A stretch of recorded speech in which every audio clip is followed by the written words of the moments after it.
হয়েছিল বুধবার, কিন্তু আপনারা যে সাংবাদিক, আমরা দুঃখিত, লজ্জিত। সবার বিবেক মরে গেছে। বাংলাদেশের বিবেক বলতে কিচ্ছু নাই।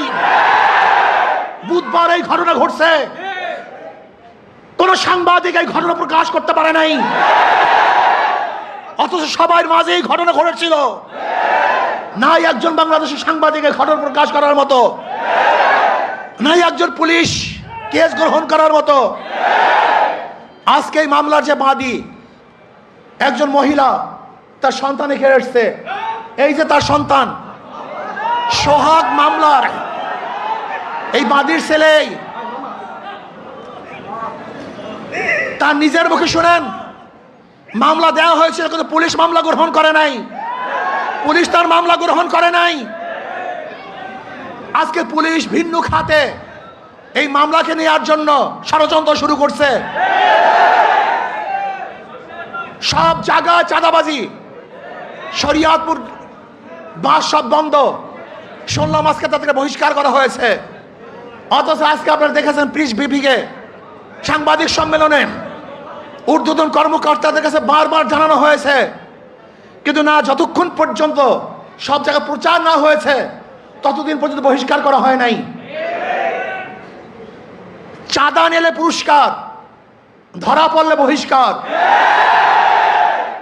ভাইরাল হলে গ্রেফতার। কি ভেবেছেন বাংলাদেশের মানুষ বোকা? আজকে আমাদেরকে জিম্মি করে ফেলছে। দল এই খুনের দায় দায়িত্ব গ্রহণ করবে না। আমি স্পষ্ট ভাষায় বলতে চাই, এই খুনের দায় দায়িত্ব তারেক জিয়াকে গ্রহণ করতে হবে। এই খুনের দায় দায়িত্ব মির্জা ফখরুলকে গ্রহণ করতে হবে। এই খুনের দায় দায়িত্ব বিএনপিকে গ্রহণ করতে হবে। এই খুনের দায় দায়িত্ব প্রত্যেক প্রশাসন গ্রহণ করতে হবে।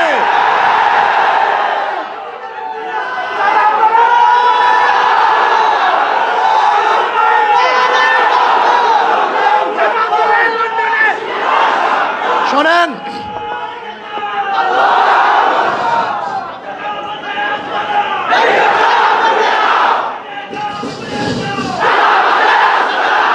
আমি মনে করি অবৈধ